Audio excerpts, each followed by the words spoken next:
ईश्वर और लड़की चुड़ैल। बहुत समय पहले की बात है। एक छोटे से गांव में एक लड़की रहती थी जिसका नाम रुक्मिणी था। वह बहुत ही सुंदर, भोली और प्यारी थी, लेकिन गांव के लोग उसे कभी कभी चुपके से चुड़ैल कहते थे, क्योंकि उसकी आंखों में एक अजीब सी चमक थी जो अन्य लोगों को डराती थी। रुक्मिणी के पास कुछ अद्भुत शक्तियां थीं जिन्हें वह नहीं समझ पाई थी। एक दिन रुक्मिणी को अपनी शक्तियों के बारे में ज्ञान हुआ और उसे एहसास हुआ कि उसकी शक्तियां उसकी अच्छाई के बजाय बुराई के लिए इस्तेमाल हो सकती हैं।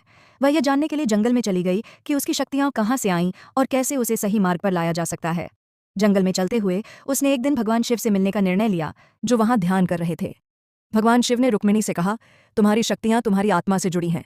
तुम अपनी अच्छाई और बुराई के बीच चुनाव कर सकती हो।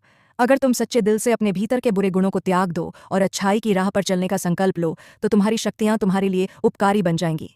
रुक्मिणी ने भगवान शिव के शब्दों को दिल से सुना और उसने अपने भीतर के अंधकार को समाप्त करने का प्रण किया। धीरे धीरे वह अपनी शक्तियों को नियंत्रित करने लगी और उसे अपने गांव लौटने का साहस मिला। गांव में लौटने पर रुक्मिणी ने अपनी शक्तियों का उपयोग लोगों की मदद के लिए किया और धीरे धीरे वह गांव की सबसे सम्मानित और प्रिय लड़की बन गई। लोग उसकी अच्छाई और दयालुता को देखकर हैरान थे और अब उसे चुड़ैल नहीं बल्कि देवी की तरह सम्मान दिया जाता था।